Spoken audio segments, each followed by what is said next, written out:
High friends, welcome to Krithika vlogs. இன்னைக்கு பார்த்தீங்கன்னா இன்னைக்கு ஒரு மினி லஞ்ச் vlog தான் இப்போது பார்க்க போகிறோம்.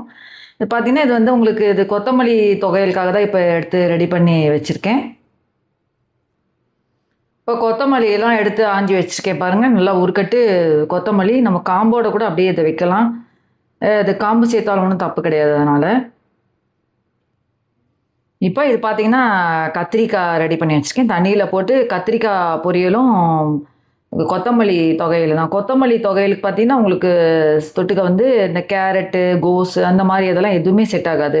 உருளைக்கிழங்கு, கத்திரிக்காய், சேப்பங்கிழங்கு இந்த மாதிரி இதுதான் நமக்கு வந்து சைட் டிஷ்ஷாக வச்சு சாப்பிட்றதுக்கு டேஸ்ட்டாக நல்லாயிருக்கும். உருளைக்கிழங்கு வந்து நேற்றே நான் செஞ்சுட்டேன். அதனால் இன்றைக்கி இதுக்கு வந்து கத்திரிக்காய் தான் நல்லாயிருக்கும். இப்போ நம்ம சமையலில் செய்கிறதுக்குள்ளே இங்கே நம்ம இது பார்த்துடலாம். ட்ரெஸ்ஸஸ்லாம் எப்படி ஹேங்கிங் பண்ணியிருக்கேன் பாருங்கள். ஹேங்கரில் தான் ஃபுல்லாகவே ஹேங் பண்ணியிருக்கேன். நமக்கு அது எடுக்கிறது எல்லாமே ஈஸியாக இருக்கும். நம்ம இப்படியே எடுத்துடலாம். பார்த்தீங்கன்னா இப்படியே நம்ம எடுத்துடலாம். அது டக்குன்னு அதை எடுத்து நம்ம ட்ரெஸ் வந்து போட்டுக்கலாம்.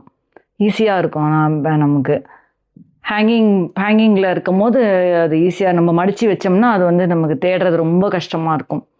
அதனால் இந்த மாதிரி நான் வந்து எல்லாமே ஹேங் பண்ணிவிடுவேன். ட்ரெஸ்ஸஸ் எல்லாமே பார்த்திங்கன்னா எல்லா ட்ரெஸ்ஸஸும், அதாவது நம்ம வெளியில் போடுற ட்ரெஸ்ஸஸ் எல்லாமே இங்கே நான் ஹேங் பண்ணி வச்சுருவேன். இது வீட்டு ரெகுலர் யூஸ் இது வந்து பார்த்திங்கன்னா அது வேறு இதில் வச்சுருவேன். அது நம்ம ஹேங் பண்ண வேண்டாம். நம்ம வெளியில் போடுற ட்ரெஸ் மட்டும் இப்படி ஹேங் பண்ணிட்டோம்னா நமக்கு எடுக்கிறதும் ஈஸியாக இருக்கும், அது மாட்டுறதும் ஈஸியாக இருக்கும். இப்போ இதெல்லாமே இது இப்படி பார்த்தீங்களா இப்படி டக்குன்னு இப்படி எடுத்துடலாம் எல்லா ட்ரெஸ்ஸையுமே. இது உங்களுக்கு ஒரு டிப்ஸு மாதிரியே இருக்கும். அதுக்கு தான் அதை வந்து நான் உங்களுக்கு என்னோடய வார்ட்ரோப் இது காமிச்சிருக்கேன். தொகையலுக்கு நம்ம ரெடி பண்ணிக்கலாம். ஃபஸ்ட்டு உளுத்தம்பருப்பு சேர்த்துக்கலாம். எப்போவுமே தொகையலுக்கு வந்து உளுத்தம்பருப்பு, கடலைப்பருப்பு, பருப்பு எல்லாமே கம்மியாக தான் சேர்க்கணும். இப்போ அதில் கடலைப்பருப்பு சேர்க்கலாம். ஒரு சைடு பார்த்தீங்கன்னா சாதம் ரெடி ஆகிட்டு இருக்கு பாருங்கள். அந்த சைடில் குக்கர் இது வந்து உங்களுக்கு பார்த்தீங்கன்னா பார்த்துருப்பீங்க. என்னோடய கேஸ் அடுப்பும் 5 அடுப்பு இருக்குது இதில். இப்போ இதில் மிளகாய் வத்தல் சேர்த்துட்றேன். மிளகாய் வத்தல் பார்த்தீங்கன்னா கூடவே சேர்க்குறேன் நான். கொஞ்சம் கூட சேர்த்தா தான் அந்த தொகையல் வந்து டேஸ்ட்டாக நல்லாயிருக்கும். இப்போ இதில் புளி சேர்த்துடலாம். புளி சேர்த்துட்டு நல்லா வதக்கிக்கலாம்.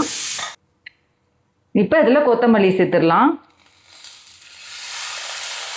கொத்தமல்லி நிறைய இருக்கேன்னு பார்க்காதீங்க. வதங்கினா அப்படியே கம்மியாகிடும் அந்த கொத்தமல்லி எல்லாம். இப்போ அவ்வளோ கொத்தமல்லி போட்டேன் பாருங்கள், எல்லாம் சுருங்கி போயிடுச்சு. இப்போ மிக்ஸி ஜாரில் எல்லாமே சேர்த்துருக்கேன் பாருங்கள். இது ரொம்ப சிம்பிளான தொகையல் தான். சிம்பிளான இன்றைக்கி லஞ்ச் தான் செய்கிறேன் நான்.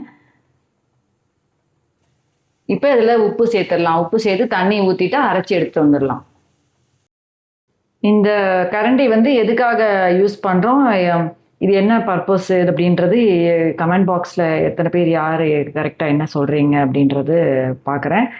இதோட இது நான் உங்களுக்கு நெக்ஸ்ட்டு வீடியோவில் நான் சொல்கிறேன். இது வந்து நீங்கள் கமெண்ட் பாக்ஸில் யார் எனக்கு கரெக்டாக இது சொல்கிறீங்க அப்படின்றது நான் பார்க்குறேன். இப்போ கத்திரிக்காயெலாம் கட் பண்ணி வச்சுருக்கேன் பாருங்கள். கத்திரிக்காய் வந்து இவ்வளோ தான் இதுவாகிடுச்சு. ஏன்னா வந்தது மீதி எல்லாம் ஒரே நல்லாவே இல்லை. காமிக்கிறேன் பாருங்கள். எவ்வளோ கத்திரிக்காய் வேஸ்ட்டாக இருக்கு பாருங்கள். ஃபுல்லாக இந்த மாதிரி தான் இருந்துச்சு. இப்போது துவையல் ரெடி ஆகிடுச்சு பாருங்கள். துவையல் பார்த்திங்கன்னா நல்லா கெட்டியாக இந்த மாதிரி செஞ்சிங்கன்னா பசங்க கூட லைக் பண்ணி விரும்பி சாப்பிடுவாங்க. என் பொண்ணு அப்படியே சாப்பாட்டில் போட்டு பிசைஞ்சி கொடுத்தேன்னு வச்சுக்கோங்க, அப்படியே சாப்பிட்ருவா. ஏன்னா கொத்தமல்லிலாம் பசங்களுக்குலாம் ரொம்ப பிடிக்கவே பிடிக்காது, சாப்பிடவும் மாட்டாங்க. நம்ம எதில் போட்டாலும் அதை எடுத்து வச்சுருவாங்க. இந்த மாதிரி துவையல், ரைஸு அந்த மாதிரிலாம் செஞ்சு கொடுத்தோம்னா பசங்க வந்து லைக் பண்ணி சாப்பிட்ருவாங்க. இந்த மாதிரி கெட்டியாக செய்யணும் துவையல் வந்து. கொஞ்சம் கரகரன்ட்டு ரொம்ப தண்ணியாக அரைச்சிடக்கூடாது துவையல. இப்போது கத்திரிக்காயெலாம் ரெடி பண்ணி வச்சுருக்கேன் பாருங்கள். அதோட உருளைக்கிழங்கு சேர்த்து வச்சுருக்கேன். உருளைக்கிழங்கு வந்து தோலை சீவி கட் பண்ணி எடுத்து வச்சுருக்கேன். இப்போ இது ரெண்டும் சேர்த்து எப்படி பொரியல் பண்ணலாம் அப்படின்றத நம்ம பார்க்கலாம். ஏன்னா கத்திரிக்காய் நிறைய வேஸ்ட் ஆகிடுச்சு இல்லையா, அதனால் இப்போ அதோட நான் உருளைக்கிழங்கு ஒரே ஒரு உருளைக்கிழங்கு தோல்லாம் சீவி கட் பண்ணி எடுத்து வச்சுருக்கேன். இப்போ அதே பேனில் எண்ணெய் வச்சுருக்கேன். இதில் கொஞ்சமாக ஜீரகம் சேர்த்துடலாம் ஃபஸ்ட்டு. நம்ம இது ரொம்ப டேஸ்ட்டாக நல்லாயிருக்கும் கத்திரிக்காய் உருளைக்கிழங்கு சேர்த்த பொரியல். இப்போ இதில் ஒரே ஒரு வெங்காயம் கட் பண்ணி எடுத்து வச்சுருக்கேன், அதை இதில் சேர்த்துடலாம். இப்போ இந்த கத்திரிக்காய் உருளைக்கிழங்கு ரெண்டுத்தையும் சேர்த்துருக்கேன் பாருங்கள். அது ரெண்டுத்தையும் ஃபுல்லாக சேர்த்துருக்கேன். இந்த இதில் சீரகம் மட்டும்தான் சேர்த்துருக்கேன், வேறு எதுவும் சேர்க்கல. கடுகுலாம் சேர்க்க வேணாம். இப்போ இதில் மஞ்சள் தூள் சேர்த்துடலாம். இந்த மிளகாத்தூள் சேர்த்துடலாம், தனி மிளகாத்தூள். இப்போ இதில் கொஞ்சமாக மல்லித்தூள் சேர்க்குறேன். இப்போ எல்லாத்தையும் சேர்த்துட்டு நல்லா மிக்ஸ் பண்ணி விட்டுக்கோங்க இதை. இப்போ எல்லாமே உப்பு சேர்க்கலாம் நான். இது ரொம்ப நல்லாயிருக்கும் இந்த மாதிரி செஞ்சிங்கன்னா. ஏன்னா கத்திரிக்காய் சம்டைம்ஸ் நமக்கு இந்த மாதிரி ஆயிடுச்சுன்னா, எனக்கு எப்போவுமே இந்த மாதிரி ஆகாது. ஆனால் இன்றைக்கி என்ன பார்த்தீங்கன்னா நிறைய கத்திரிக்காய் அப்படி ஆயிடுச்சு, நீங்களே பார்த்தீங்க இல்லையா? அதனால தான் சரி அதிலே உருளைக்கிழங்கு சேர்த்துட்டேன். அதோட வெங்காயமும் சேர்த்து செஞ்சிங்கன்னா ரொம்ப டேஸ்ட்டாக நல்லாயிருக்கும் இந்த பொரியல் வந்து. இப்போ இதில் தண்ணி சேர்த்துடலாம். நம்ம தண்ணி கொஞ்சமாக சேர்த்தாலே போதும். இப்போ இதில் உப்பு சேர்த்துடலாம். இப்போ அந்த கொத்தமல்லி பார்த்தீங்கன்னா ஒரு பாக்ஸில் வச்சு அது மேலே டிஷ்யூ பேப்பர் வச்சு தான் வைப்பேன். உங்களுக்கு வந்து ஃப்ரெஷ்ஷாக இருக்கும் அந்த கொத்தமல்லி. பார்த்தீங்கன்னா ரொம்ப இதுவாகவே ஆகாது, ஒன்றுமே ஆகாது, கெடாமல் இருக்கும். ஒரு 1 வீக்கு கூட நல்லாயிருக்கும் கொத்தமல்லி, ஃப்ரெஷ்ஷாகவே இருக்கும். பார்த்தீங்கனாலே தெரியும். இந்த டிஷ்யூ பேப்பர் வேறு டிஷ்யூ பேப்பர் மாற்றணும். இப்போ இந்த மாதிரி ஒரு டிஷ்யூ பேப்பர் வச்சு இது க்ளோஸ் பண்ணிட்டீங்கன்னா இந்த கொத்தமல்லி வந்து நல்லா ஃப்ரெஷ்ஷாக நமக்கு நல்லாயிருக்கும். 1 வீக் ஆனால் கூட ஒரு இதுவே ஆகாது, உங்களுக்கு அழுகவே அழுகாது கொத்தமல்லிலாம். பொட்டுக்கல்லாம் பார்த்தீங்கன்னா இந்த மாதிரி பாக்ஸில் தான் நான் போட்டு வச்சுருவேன் ஃப்ரிட்ஜில். முன்னாடியே உங்களுக்கு நான் வீடியோஸில் நிறைய இதில் காமிச்சிருக்கேன். இப்போ முதல்ல ஃபஸ்ட்டு வீடியோ போட்டதுலலாம் காமிச்சிருக்கேன் எல்லாமே. இந்த பொட்டுக்கடலை மாவு எல்லாமே, மாவெல்லாம் கூட ஃப்ரிட்ஜில் தான், ஃப்ரீசரில் தான் வைப்பேன். மாவெல்லாம் பார்த்தீங்கன்னா எல்லாம் ஃப்ரீசரில் தான் வச்சுருப்பாங்க. இதெல்லாம் ரவை, இது அரிசி மாவு, அப்புறம் அந்த இதெல்லாம் உங்களுக்கு காராமணி, இதெல்லாம் கூட ஃப்ரீசரில் தான் வச்சுருப்பேன். கடலை மாவு, அரிசி மாவு, அப்புறம் இந்த பொடிஸ்லாம் கூட, ரசப்பொடி, சாம்பார் பொடி, பிரியாணி மசாலா பவுடர் எல்லாமே நான் அந்த ஃப்ரிட்ஜில் ஃப்ரீசரில் தான் வைப்பேன். ஏன்னா உங்களுக்கு அது கெடாமல் இருக்கும். இது வந்து சில்லி பவுடர் பார்த்தீங்கன்னா சில்லி பவுடர்,